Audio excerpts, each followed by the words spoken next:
Welcome to our Libra new moon video, and actually this is like the third take I've had to do. I went for a flotation tank today. I think it's always really lovely to create some space or some time for reflection before a new moon. Anyway, so I've been lying in this amazing flotation tank in the dark in this salted water, and I have to say my brain is slightly not catching up with where I am. So one, I'm looking slightly bedraggled, and two, the words aren't flowing as easily. But I just thought, well, I think it's really important to talk about this new moon. So apologies if I lose any words, and we can just blame it on the flotation tank this morning, which I highly recommend. It's a perfect new moon ritual, which I'm going to set in place. So let's think about what a new moon is. So I always think it's because our ancestors were much more influenced by the lunar cycle. They lived in a world pre-electricity. I always think they're a really good benchmark to think about what would it meant for them in a world before,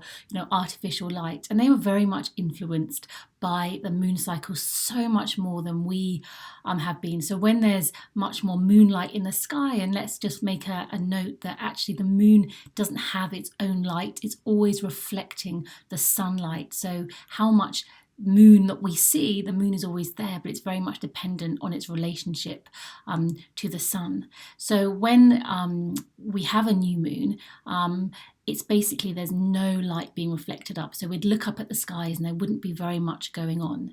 So there's not much that our ancestors would have been able to get on with, in the dead of the night. Their travel would have been curtailed because they wouldn't be able to see where they were going. I mean, I'm guessing if they wanted to get up to anything that's like maybe that was a bit illicit, or perhaps didn't want any light showing on it, would be a good time for those kind of activities. But generally, there's a sense of introspection. There's a sense of going inward when we have a new moon. So this is a time where it's about reflecting. We're starting a new cycle, but it's not necessarily about acting on it. It's about connecting to what it is. It's about sowing the seeds of intention rather than getting up there and digging them in and getting going. That will come. That comes slightly later in the cycle, but this is a time very much for dreaming. Dreams are much more vivid and potent around a new moon, so it's always really good to take some time to think about that. Now this new moon's quite different because in many ways when we look up at the sky, from an astrology point of view, the planets are always talking to each other. So this moon is in Libra, and Libra is very much about balance, fairness. Libra is ruled by Venus, and Venus is a planet of unity, of harmony, of relationships, and Libra has many of those qualities. Libra wants a kind of win-win for everybody. Libra can be slightly people-pleasing, but it's only because she wants harmony. She wants everything to be nice and for people to get along. So that's what the energy of the moon is coming in to help set the intention about how balanced is our life. How can we find balance in a somewhat unbalanced world at the moment? What part of our lives are slightly out? Where do we need more unity? So that's where the moon is, and any intentions around that is fantastic. But we also need to be aware that this moon is what we would call in opposition. So it's in opposition in the sky to Mars, and Mars is in retrograde, and whenever any planet is in retrograde, it always means it's much closer to Earth than it normally would be, so we'll feel its symbolism much more closely. So with Mars being in retrograde, Mars is the warrior planet. Mars is all about action, passion, being assertive, getting out there, fighting for what you believe in. But when it's in retrograde, it's going backwards. So there can be this sense of being frustrated within, being curtailed, feeling like authorities stopping us, blocking us in many ways. So we've got this kind of dynamic that's going on between the new moon and Mars. So we also need to be aware that this new moon is a super moon. It's the closest it's going to be to us for 15 years. So that's a big deal too. So we're also going to feel that more strongly. So how do we sit with it? Whenever there's an opposition in our natal chart, it often means that we side with one side.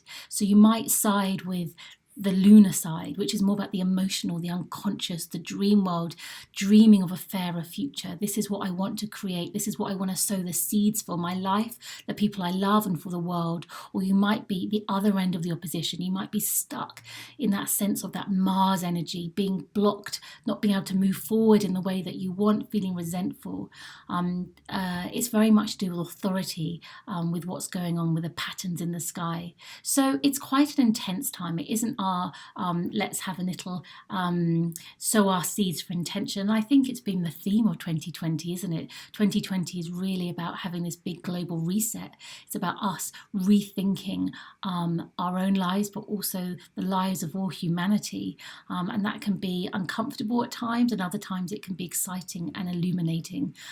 So if you can, wherever you are, take some time to reflect under this darkness of this new moon.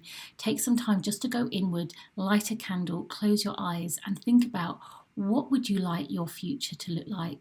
What would you like the world to? And sow those seeds. Sow the seeds of excitement. Sow the seeds of the light very much. I was about to say something else, and suddenly I had my brain froze down with all that salt that's obviously dehydrating my brain. I must drink some more water. But this is a sense that this new moon has a fiery energy to it because it's connected to this Mars opposition, and it's also very much connected to the themes of 2020. So it's about having some time to reflect, know that we're starting a new chapter, know that this is a new beginning, and it's about personally collecting to this new beginning.